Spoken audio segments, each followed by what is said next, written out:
And now, coming to you live from Huntsville Attic Studios, it's the Smile World Show. And here's your host, John Hammer Time Holshoe. Villains. Batman has some of the greatest villains, some of the most famous villains. Yeah, he does. Mm-hmm. That's right. What are you guys' guys'? Hey, you guys! Hey, guys. Who are your favorite villains? I'm going to start off, and I'm going to say Two-Face. That's a good Two-Face one. is good. Two-Face. Maybe I should have been the second person, but I really would say Oh, Two-Face. you stole Two-Face from everybody. Now, I love the tragedy of Harvey Dent. I like that he was there. There was a partnership between Batman, Gordon, and Dent. And they were working and they were clearing it out. And stuff happened. And whatever story that you read of an origin of Two-Face, whether it's Long Halloween, Dark Knight, or the original, stuff happens. He has a bad day. He goes crazy. And He has a bad day. yeah, it's later on revealed in the comics that he already had this kind of split personality since childhood. But I like the idea of the tragedy that Gordon and Batman lost a partner. They lost a partner, and they the fact that they lost Dent, that he became Two-Face, that he became a villain, might have cost them Gotham. Do you know what I'm saying? Like the craziness that we know in Batman's world that Gotham is, and all the villains and all the organized crime, that might have never happened. Had he been the DA still. Exactly. Do you remember? In Batman the Animated Series, his fall was a bunch of episodes. It was an entire arc. Do you remember the split personality's name? The psychiatrist Big Bad was called Harv. Big Bad Harv. Yep. One of the best quotes, I think, from Batman, period, is you either die a hero or you live to see yourself become a villain. From, what do you say? That was in Dark That was Knight. in Dark Knight, yeah. The only one that he was Two-Face. So no, Batman Forever. No, I meant the trilogy. Okay, whatever. Sorry. Speaking of the Dark Knight, I guess we should definitely mention the Joker. Is anyone's favorite, like, ultimate Batman villain? He's favorite? definitely the populace's favorite Batman Oh, villain. yeah. Overwhelmingly. Yeah. I mean, he's like the... He's the other side of the Batman coin. Yeah. Yeah. I mean, he's like Is that a Two-Face reference? the most perfect villain of all time. He's I like think. the perfect nemesis Yeah. for Batman. The Messiah. Is that What's your favorite? interesting about that is Batman is basically dressed as a vampire, a dark, demonic bat. And his villain, he's the good guy, and his villain is dressed as a clown. Which most people find reassuring. Yeah, They it's a really cool like swap on the idea there. Yeah. One idea that I always like. Scott Snyder does this a lot with the Joker. He's just the big evil. He's there. He's the monster under the bed. Yeah. He's the scariest thing imaginable. Whenever you don't know what Joker is doing in a story or where he's at, you need to worry.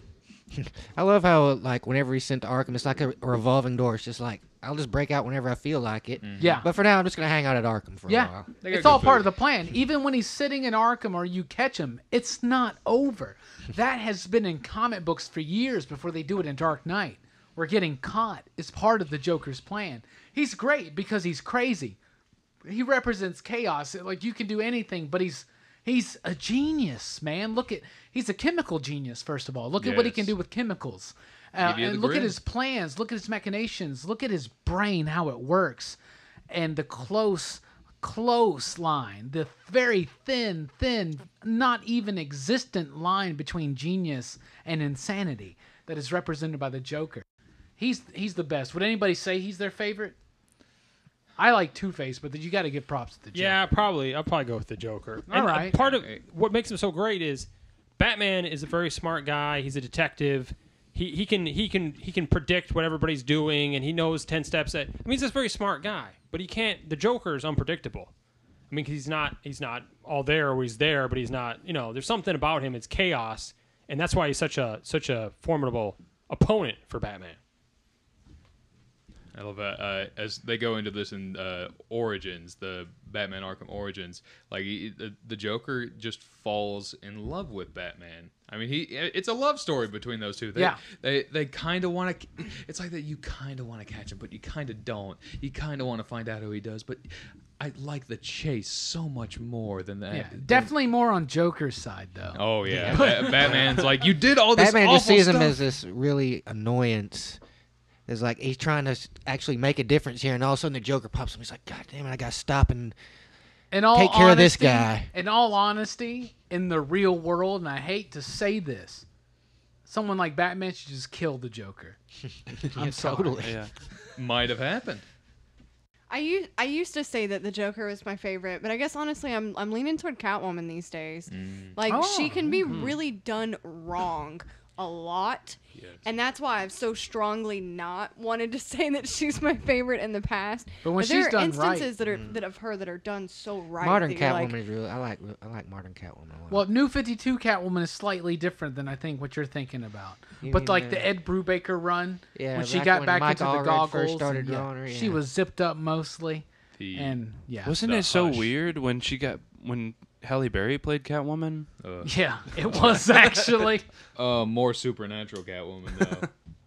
Wasn't that supernatural too? I try and block that I've one. never seen it. It shows up on American missing movie anything. classics all the time, and I'm like, how is this a classic? Whoa. AMC no longer means that, I promise. No. Whatever we can license cheap enough to Is that air. one even American movie related to Batman culture. at all?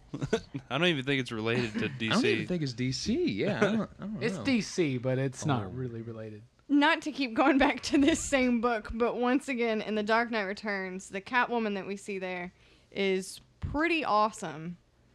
I'm sorry, no, I'm thinking about Year One. I'm going back Dark to Year Knight One. That's Frank Returns, Miller. She's, Yeah, an she's old, like she's old an old and- Okay, prostitute. so yeah, Old and broke down the bones. Frank Miller Year One that has Catwoman in it. I don't like that he always has to make his women prostitutes. Anybody ever noticed that? That's with definitely Frank a flaw Miller? of That is Miller. Frank Miller. He does. I'm writing a strong female character. She has to be a prostitute. That's why Elektra stands out, because she's the only one who's not. not Right. a prostitute. But yeah, I like how she's standing up for the women in her neighborhood that are in poverty, and she's using her skills to really help people at that point. That's a but theme, also to still give the man the finger. Speaking of women of Bruce Wayne, that brings us to Talia, who is daughter of, was it Ra's al Ghul? Ra's al Ghul. Ra's al Ghul. How do you Ra's say or his name? Raz, depending on where. Ra's al Ghul. That's what I would say is the ultimate bad guy, if you had to think about it. Talia's I mean, my favorite Batman. yeah. So yeah, he was definitely a pivotal character in the comic books. I like how she gets in Batman's head, and whenever Batman's fighting Talia, he always seems so frustrated, and he's off his game because he's trying to go easy on her, even though she doesn't need him to go easy on her because she's usually fucking him over. She usually doesn't go easy on him. Yeah. Hey, Drew. now that I'm thinking about it, it's got to be Ra's al Ghul for me. He's, as soon as he comes in, because he's Ra's immediate. is awesome. He is. There's so many iconic moments. He's Batman's with Ra's. intellectual equal. He's always ahead of Batman almost, And he's the only person who's got the money to keep up with every single thing that Bruce Wayne or Batman can do, because he's rich. He's richer than Batman. You think his is more spread out because he's a villain. He's spread out over a bunch of corporations, but he's rich or and he's richer alive than for Batman. centuries. Yeah, he's an immortal, basically. He is an immortal because of the pits of Lazarus pits, and there's so many iconic things with Denny O'Neil, the fighting in the desert, just shirtless except for the cowl with the swords. Batman keeps the mask on, but he takes the shirt off. And It's hilarious. And the thing is, he wants Batman so bad to become like his surrogate son, because he's wanted a son for so long. He wants to become the heir of the demon. He wants him to be that guy for him. And in Son of the Demon, he finally gets it for a while, until he finds out Talia is pregnant. I quit because I lost my dad when I was a kid. I'm not gonna be Batman anymore. But Ra's is like, but you're Batman. We need you. But I'm not gonna fight anymore. I can do whatever you want. I'm not gonna fight or do anything. I need to be a father to my son, and that's what they fake the miscarriage. Evil thing to do to a guy too, faking the miscarriage. And then all of a sudden show back up with ninja man bats and be like, here's your son, by the way. Yeah, he's a little bit And of a he's an dick. evil little shit. And we named him Damien appropriately. For some reason, I always thought that's how Goldsmith would be like as a child. Damien. Speaking of Goldsmith, Honeysuckles. You said Ra's al Ghul is Batman's intellectual equal, but nobody's even mentioned the one that actually is Batman's Clayface? intellectual equal. Riddler? Oh shit, it's the Riddler. It's right. Yeah. He's my A favorite. Scott Snyder interpretation of the mythology is that Joker starts talking about how the villains are there to test Batman in different aspects, and the Yeah. Riddler tests his brain. Yeah. And that's my whole favorite aspect of Batman as a character is the detective part, because Sherlock Holmes has always been one of my favorite stories ever since I was a kid. And so the detective aspect of Batman is one of the reasons I really like him. And everything involving the Riddler is a riddle. It's Batman trying to figure out something that this guy has set up for him. You know, he's taken months and years or however long and, you know, laid out this elaborate Yeah. riddle In for his, him in to his figure green out. Spanx. Yeah.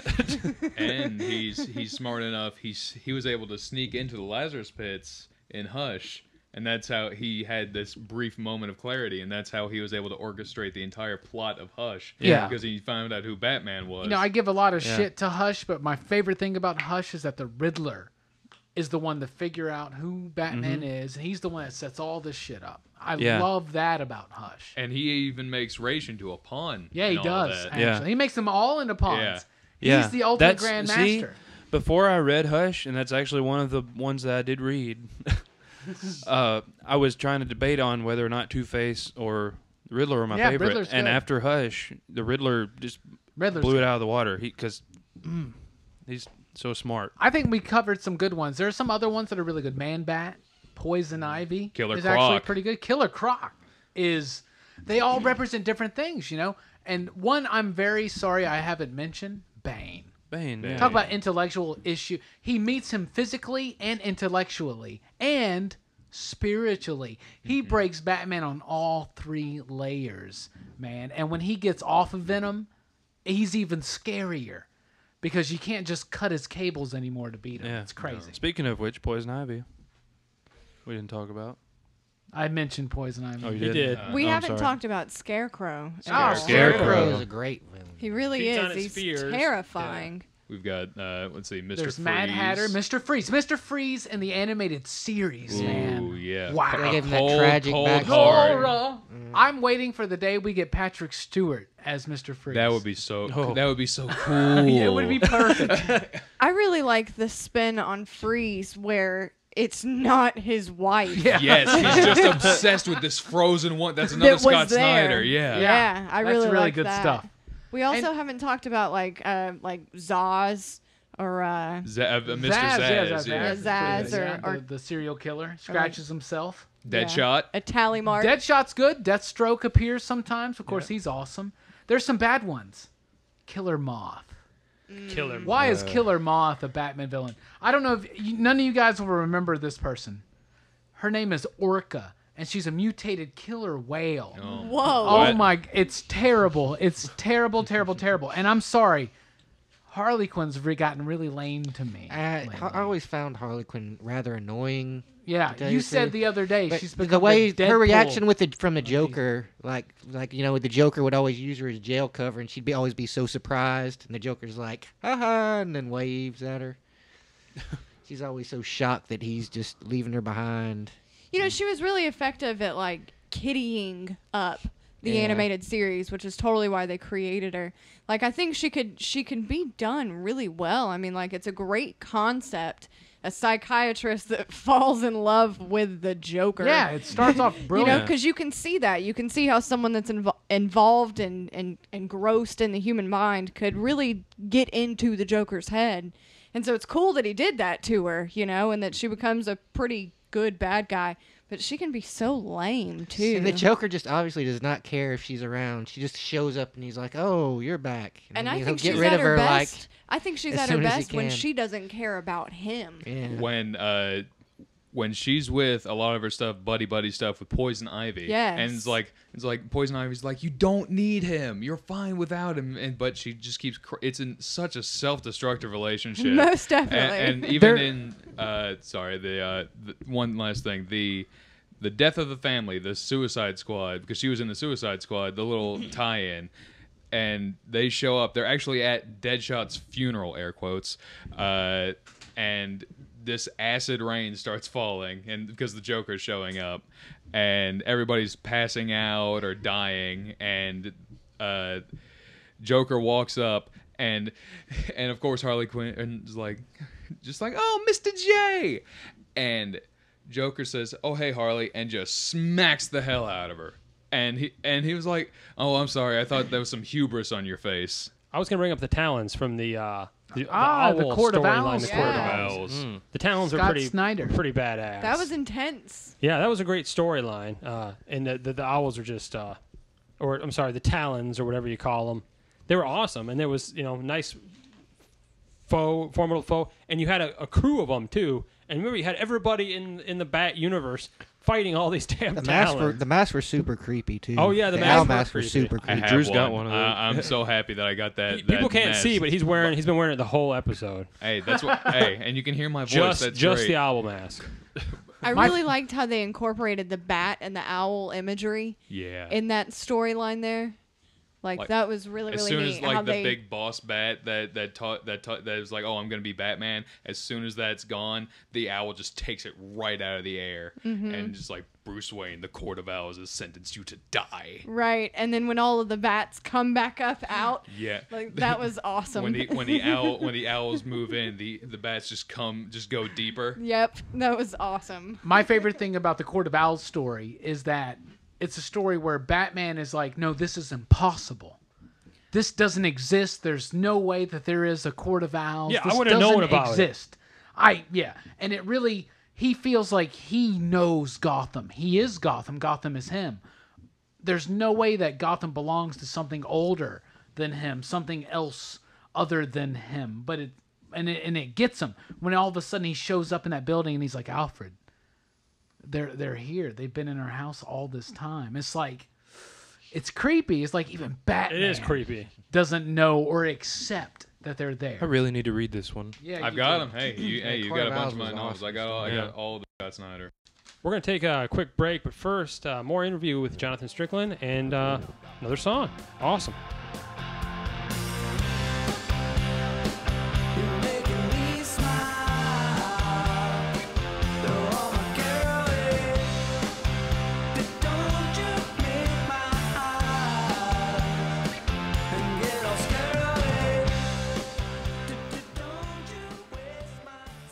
All right, coming right back with more from Jonathan Strickland. We were talking about comic books and how they influence you and your music. Are there any other influences philosophically or life influences that have a part in your songwriting? Yeah, for sure.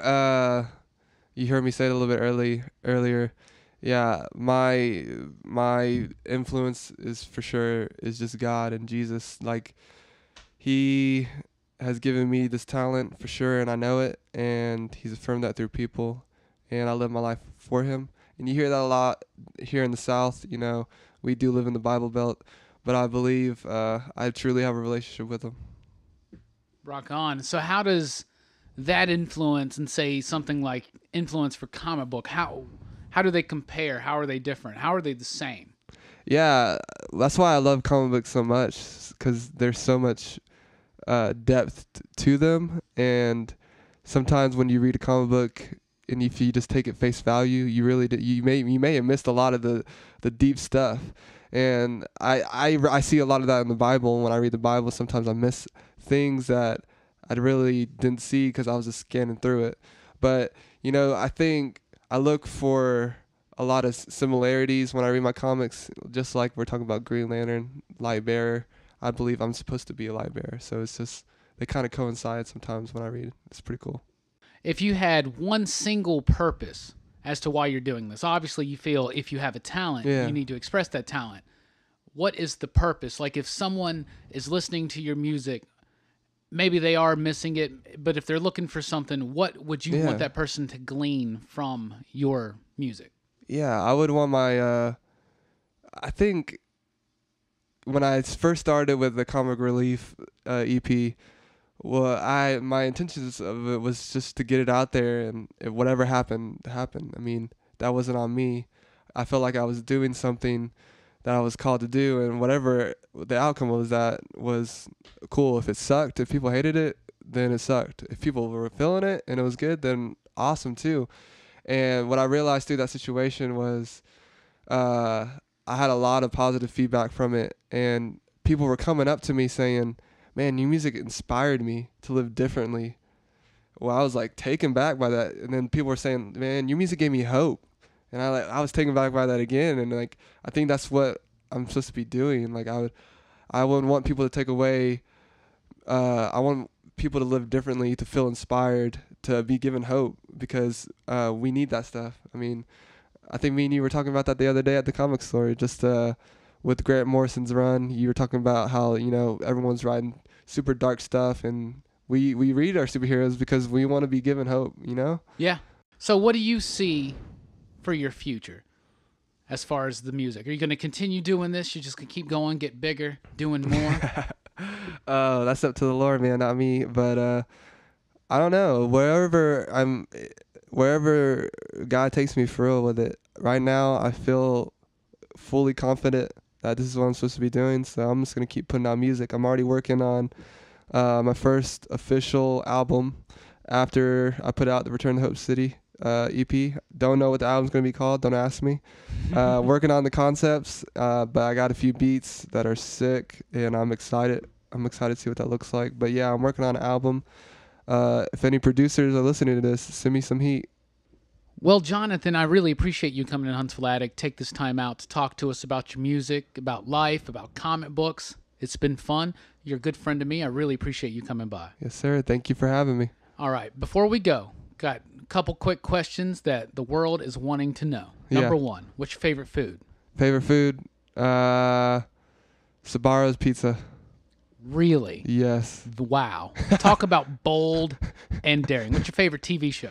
Favorite TV show? That is very hard. As of right now, I'm going to go with Arrow.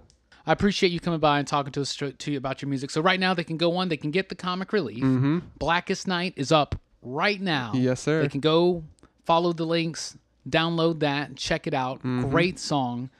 New stuff coming up. New stuff coming. Watch out for the music video. Watch out. Starring Robbie Billups and Jonathan Strickland. I appreciate you coming by, buddy. Yes, sir. Hey, this is Jonathan Strickland, and you're now listening to the Smile or Else Show.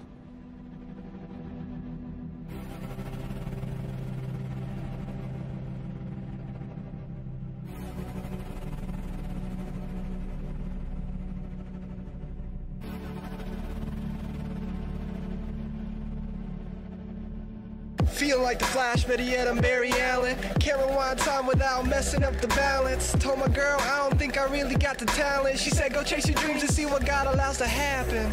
Past tense to rapping Randy Savage. Do you know how many years they'll label me as average? But now I'm back and I'm better than I've ever been. Drowning in His grace, what you're hearing is the evidence. Oh geez, now I'm stomping on some feet. Oh, you talking about God? Well, you better be discreet. I don't know about discreet, guaranteed I'm serving heat. And I talk it how I live it. You can phone my 7 digits, 4577174. Let's talk about life and avoid the social norm. People push it and they shove it. What's the meaning of a covet? All these broken promises are getting hard to even stomach.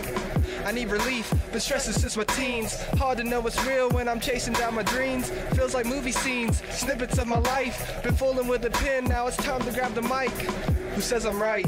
I'm just being honest. Don't know about you, but I know what I've been promised. So have a seat and let the music lift your feet. Let me take you on this ride, I call it comic relief.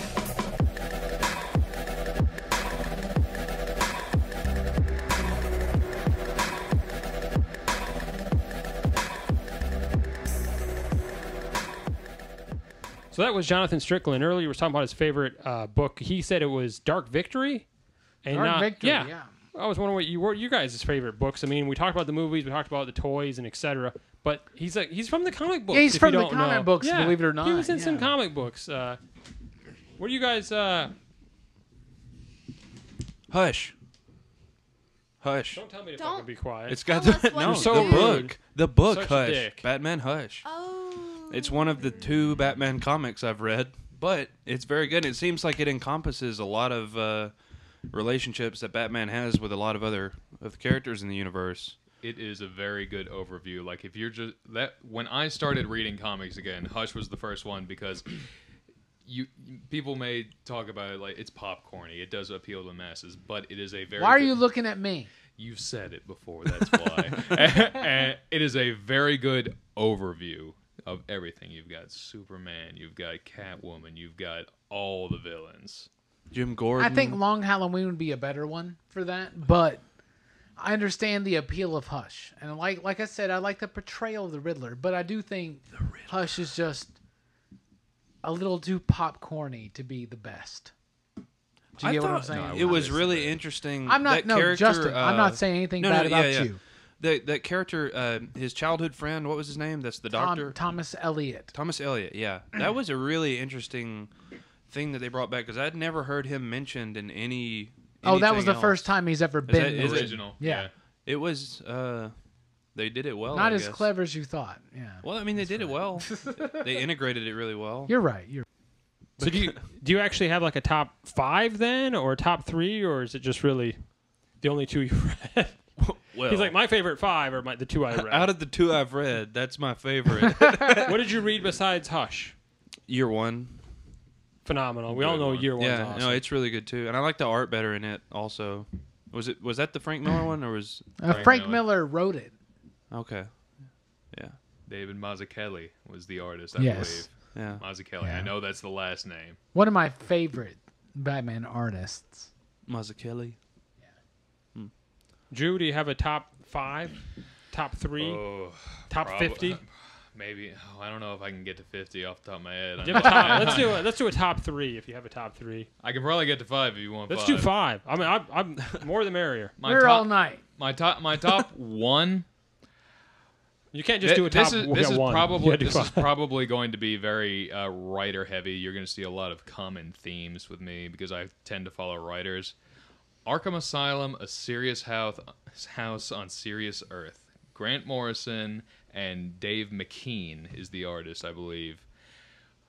Some of the craziest art you will ever see in your entire life. And then the story, I thought it was one of the first times that Batman's kind of afraid to look at some of these people because he tells Gordon, he's like, I'm probably not, I don't know if I'll make it out because he's going in there, and the Joker's just like, well, and near the end, he's like, you'll always have a home here. And at the end, Batman's like, I don't know if I want to get, what if I won't be the same out there? It won't be the same. It won't be like home. And it's nuts how he actually like finally considers himself a little insane. Like he belongs with these villains. There, absolutely. And that's the point they're trying to make. Yeah. Which one was that? That was A Serious House on Serious Earth, Yeah, Asylum. it's a book where Joker and the other asylum inmates take over Arkham and demand that the Batman come there. And it also tells the story of the creator of Arkham Asylum and what happened and the ghostly hauntings and negative history about Arkham Asylum. It's my number 5 in my top 5, for instance. Let's see, there's some other ones. Probably second, I love again, Grant Morrison. I love the Batman and Robin with Dick Grayson and Damian Wayne. Batman Reborn, right? Is Batman Reborn is the beginning, and then I think it's like Batman versus Robin, and then there's Batman and Robin Must Die. And I think there's a few more, like the White Knight. I can't remember if that's still Grant. That's not Grant. That's not Grant. Okay, yeah. Probably why I don't own them. And let's see, there's Batman and Son. Batman and Son is the origin of Damian. Oh, yeah, of Damian. I really like, of course, there's Year One. Year One's just a great. What's the origin of Batman? It's the origin of Batman. One that stuck with me a lot is The Black Mirror. It is the first work that the current writer of Batman, Scott Snyder, ever did, and it's got one of my favorite artists in it too, which we'll get into later. Alicia, do you have a favorite storyline or a top 5, top 3? I do have a singular favorite story, and that would be The Killing Joke by Alan Moore. That book is awesome. I know it's kind of not really a Batman story, to be perfectly honest. It's really a Joker origin story, but it's awesome. I guess Alan Moore writes pretty well, even if he's slightly he's insane. got a pretty good, He's I'm- reclusive, but he's got pretty good. I'm sure that we'll probably have Reputation. more people that talk about The Killing Joke, and I'm sure that the majority of people that are listening this far into this podcast are familiar with The Killing Joke. I would like to mention Death of the Family. I thought that was a really cool arc with the Joker figuring out who everybody was, but not actually wanting to kind of ruin it with Batman. And I really liked how when you got to the end of it, you know, when he's got everyone at the table and you find out afterward he didn't even act like the Bat family existed. Like, it was like they were not even there to him. It was all about Batman. And the Joker's infatuation with Batman straight up endangered the entire Bat family just like that. Yeah, and in that, the Joker's just like, they make you weak. They make you sympathetic. You were supposed to be this icon of vengeance. That's what I fell in love with you about. He's like, these people, they're dragging you down, man. You need to get rid of them. You're so much better without them. But yeah, that was a pretty neat story. And I would also like to mention No Man's Land. And I'm going to say that one not because I think it's super, super, super great when you talk about Batman canon, but it's really cool how you get like the villain territories and they start kind of acting out their own thing when Gotham is shut off from the rest of the world. Yeah. It's like John Carpenter's Escape from Gotham. Yeah, and so literally there's an earthquake that takes out the I would bridges. go watch that. Everyone that could get out, that had money, got out. It's basically like almost like a Hurricane Katrina kind of thing. But imagine that New Orleans had Batman villains. 6 years Oh before. God. And so, and so Batman is actually gone for like not acting as Batman. We get the most kick-ass Batgirl that has ever been. Cassandra Cain is in that one, and she is awesome. People actually mistake her for being Batman because She's she the is best that Batgirl. kick-ass. For real. But more specifically, I mentioned No Man's Land because it's the first comic I actually ever read, and so it holds a special place in my heart. Robbie? I have a top 5. Number 5. First of all, I'm a big, giant, no secret to anybody, Grant Morrison fan. Arkham Asylum. As well you all should be. Arkham Asylum, A Serious House and Serious Earth. Read it. It will take you to dark places. I'm not even lying. The art, the story, everything is dark. It's magical. It's something to experience. It's not a comic book you read and understand the story. It's just something you experience. It's like Stephen King wrote a Batman story and illustrated it too. Number 4, Killing Joke. Killing Joke is awesome, and it's a great Joker story. Number 3, Long Halloween. It's the origin of Two-Face. It's the tragedy. It's the breaking of the trinity of Gordon, Batman, and Dent that I was talking about. It's great. It's tragic. It gives you all the Batman villains. It's a great introduction, and it works as a direct sequel to Batman Year One. Number 2, Dark Knight Returns. Frank Miller, Dark Knight Returns. You would have thought that we would have talked more about it, but that just holds a special place. That is seriously not only one of the greatest Batman stories, it's one of the most monumental milestones in comic book history. Batman the publication of that. Takes down Superman. My favorite one, though, is Batman Year One. It's simple, it's direct, and out of all the other stories, it is about solely Batman and Gordon. And that's the two. Those are the two people you got to think about. With Dent, obviously, but Batman and Gordon. The way that their stories interconnect, it's great. I love Batman Year One. It's my absolute favorite. Brooks, do you have a top 3? Top yeah, 5? Well, my number 1 would be Dark Knight Returns. I think that's one of my favorite comic book stories of all time. My second favorite, actually, it's not. I don't know if it would be a Batman story per se. It's technically a Superman story, but it's called Emperor Joker. When the Joker gets the powers of Mr. Mixie-Piddly. That's a great story. And like Superman's the villain, and it's like he's trying to find Batman. He's like, "Where's Batman?" You find out at the end where Batman is, and it's pretty disturbing. At the end, Batman's kind of traumatized. Superman's like, "You okay, Bruce?" He's like, "Oh, I'll get better." It's great. Superman, at the end of every night, hears a screaming because of his super senses, right? He hears a screaming of just agony. And what it is that Batman, because Batman's just there, this is a world recreated by the Joker. He gets Mr. Mixie-Piddly's powers. He is an imp from the 5th dimension. He can remake reality to his whim. Joker now has those powers. He tricks Mixie into giving them to him. He remakes the world. Superman hears us screaming at the end of every night. It's Batman on the rocks being gouged alive by all these birds, right? Yeah. He's just being pulled apart alive day in, day out. And it's really beautiful because Superman has to by the end of the story, has to take that agony away from Bruce and put it on his own soul in order for Batman to maintain who he is, because he was broken. But the other beautiful thing is at the end of the story, the way that they defeat the Joker, having this godlike power, is that they make the Joker realize that he cannot create a world without Batman. Even though Batman's being tortured every night to death, he's still there. The Joker cannot create a world without Batman, and that proves his undoing and why he loses his power. They didn't just get him to say his name backward. No, they should have tried that.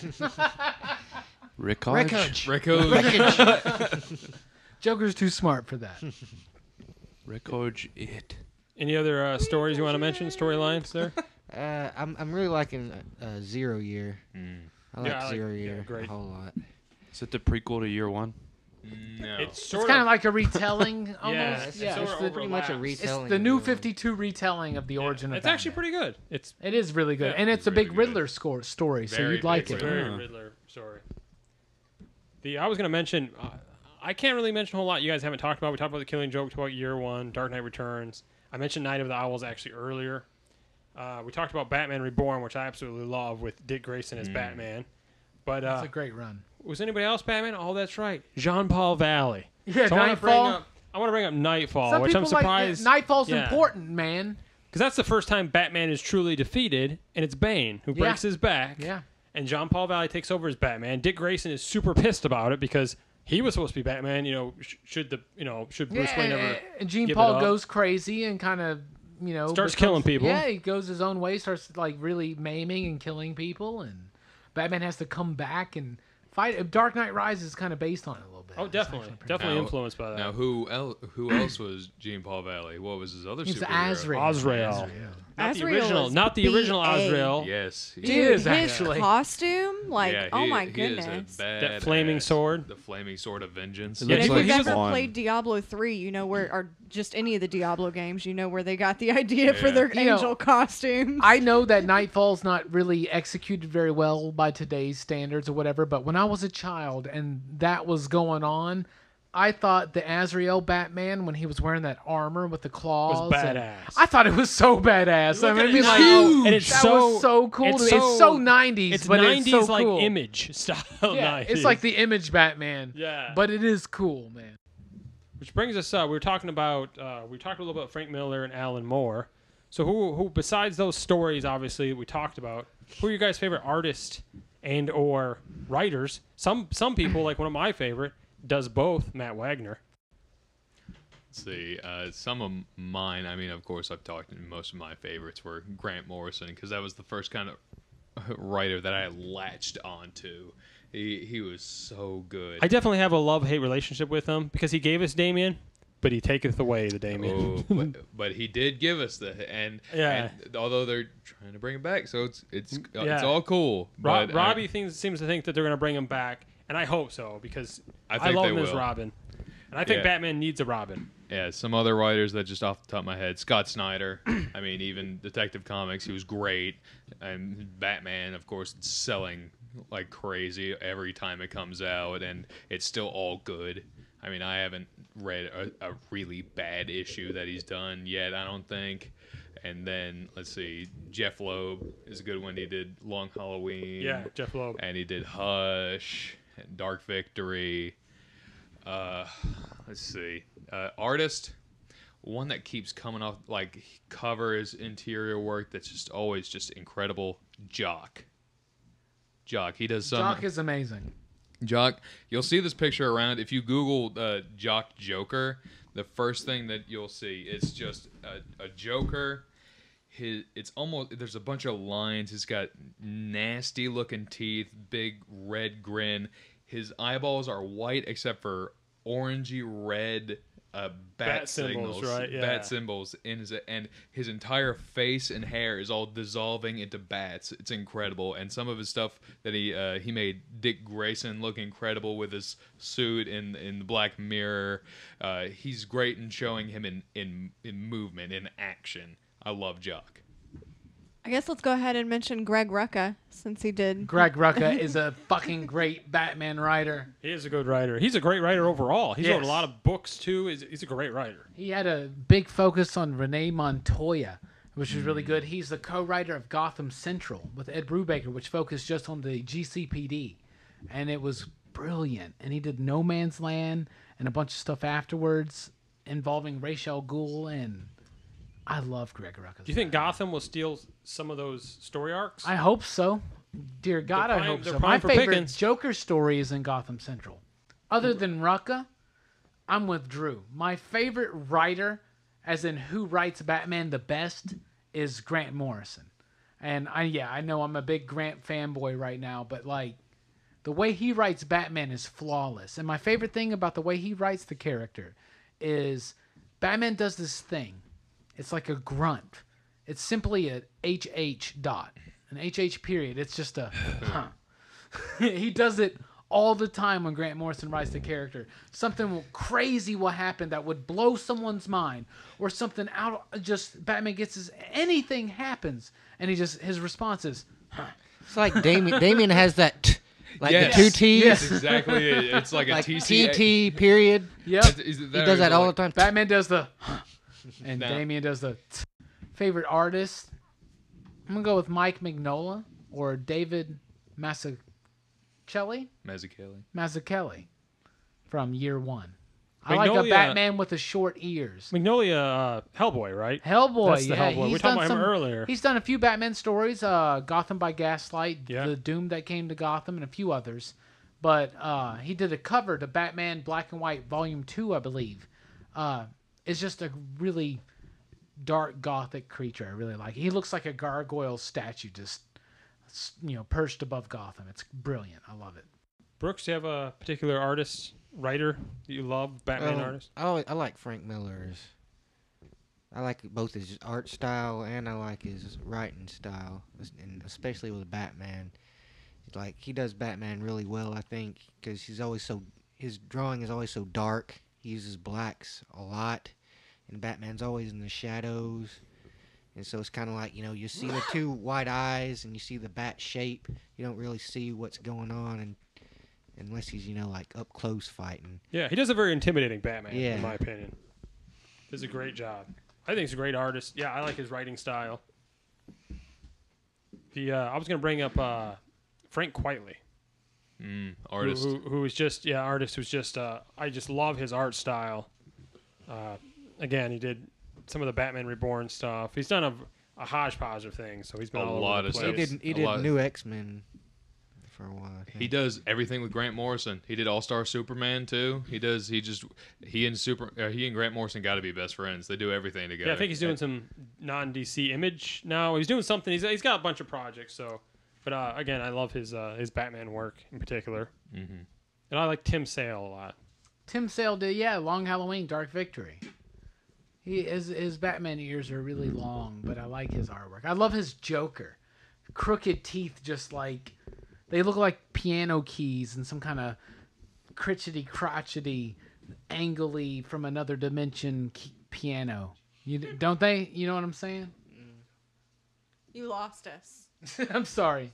I lost you with crotchety. When you make up words, that's what happens. We actually took a poll to see where the most popular stories were. Robbie? Well, surprisingly enough, because we all thought Frank Miller's Dark Knight Returns was going to win this. However, just in a landslide victory, actually. It was lots Nightfall. Of good It was mentions. Nightfall. Tell me it was Nightfall. Nightfall was mentioned. Lots of good things mentioned, guys. Grant Morrison's JLA, Nightfall, Batman Spawn, Black Mirror. Lots of good stuff mentioned. But the overwhelming, landsliding result winner was Alan Moore and Brian Boland's The Killing Joke. So there you go. What does this say about everybody's favorite Batman story is the best Joker story? I don't know. But that's everybody's favorite is the Killing Joke. Killing Joke lasts, and it's good. And I don't know, it's really good. And the interesting thing enough, it was a graphic novel, and it actually changed continuity because he shot Batgirl. Yeah. Batgirl's paralyzed. Didn't even realize it. Until, 2012 when she finally recovered, which I did like. I did like because I like Barbara Gordon, but, but still, I mean, it changed everything for them because he was so angry because he did this to someone that he loved. Yep. All right, we're going to take a quick break. Be right back.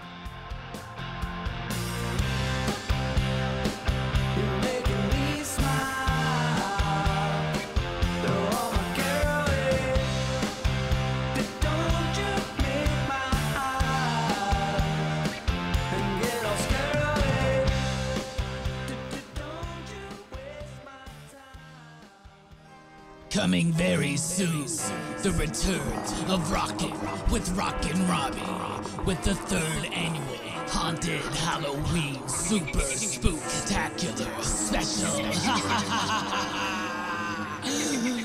You'll die laughing.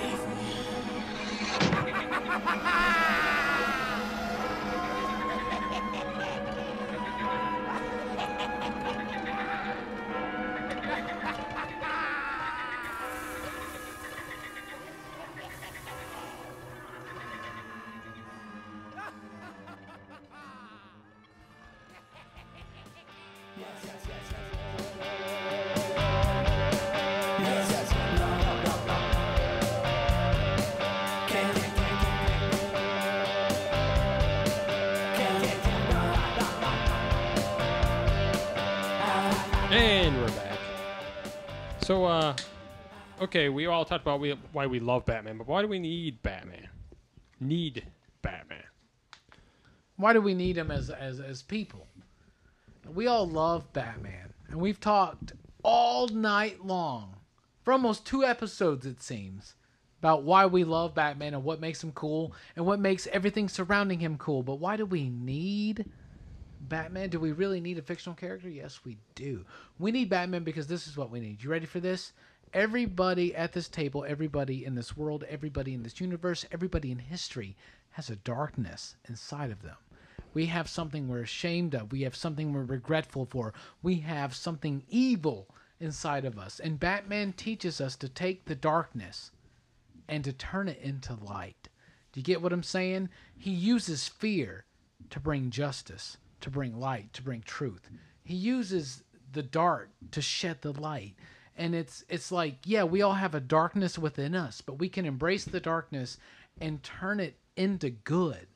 And we can self-make ourselves into whatever we want. We can impose our will into our reality just like Batman does. And that's why I think we need him. Yeah, but Batman, That's some heavy he's not your common man. He has like way more discipline than most people do. Yeah, but we can attain that. That's what He's Batman's an teaching us. inspiration. You aspire to be Batman. Superman, we can't be Superman because we weren't born on Yeah, another he's a planet. god. We're human. And we don't absorb solar radiation that way, but we Maybe could not you, but Drew does. be Batman. I'd like to simplify Robbie's statement a little bit. We need Batman because why do we fall down, Bruce? We fall down so that we can teach ourselves. You didn't simplify anything. You stole that from Christopher Nolan. Just saying. They only I said that in the finish movie it? about 30 times. I'm just messing with you. I'm sorry. No, it's fine. You ruined the moment now. You get the point. We fall down so we can teach ourselves to get the F back up. That's the point. So that we can teach ourselves to get the F back up. He just said it Thank like you, that. Michael Caine. It would have helped if like, get the fuck back up. He's Indian. Wow, Alfred, Get the jeez. fuck back up. Batman is the example of tragedy turned into something good anyway. Like, just crap happens and really, really bad stuff can happen to you. But it doesn't matter because you can do what you want to do. I think deep inside, we all want it to be socially acceptable to wear capes. Yes. So if everybody wants to be Batman, maybe we can all start wearing capes. I didn't care if it was socially acceptable. I Did you wore still wear capes. Did you? I don't still wear them, but I Would you pull totally. up, if it wasn't for the heat, would you wear a cape today? I would around wear a Huntsville? cape if I didn't have a job, you know. Like, it's not true. You can't dress for the job you want, you know, because you get fired if you show up dressed as Batman. But no, I wore a cape in high school. I got sent to the principal's office for it too. You could conceal a weapon under a cape.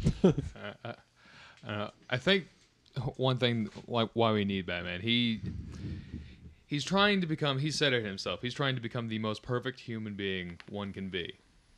But we see time and again he's not perfect at all, because you look at it, I mean, he can't make a relationship last. I mean, with women, I mean, his relationship with Damien was tumultuous. He's trying to learn how to be a father most of his time that he's been Damien. It was not always good. I mean, he's been not great to Alfred. He's been not great to any of his surrogate sons. I mean, even Catwoman, who's probably closest to as a woman can be with him, and they still just they can't make it last. And he's just like, it's like, I give to charity, I'm great in shape, I fight crime, I'm so good, but just can't do it. Why do we need Batman? Goldsmith. Because he's the hero that we deserve, but not the one that we need right now, because we don't have the Joker. So we'll hunt him, because he can take it. Because he's not our hero. He's a silent guardian, a watchful protector, a dark knight. Bum, bum.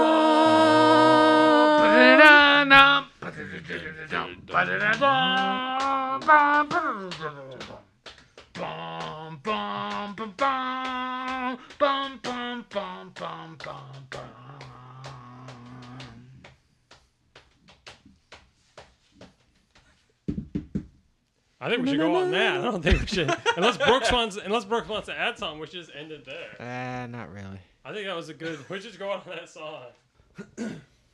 The next episode, animation. Animation. Tune in for animation or download. Tune in. That's hilarious. All right. Good night, folks. Oh, tune, like a cartoon. I get it. Jesus. Cut it on the back end. Leave that part in about Goldsmith catching the. Oh, tune. It's a boomerang. Yes, yes, yes.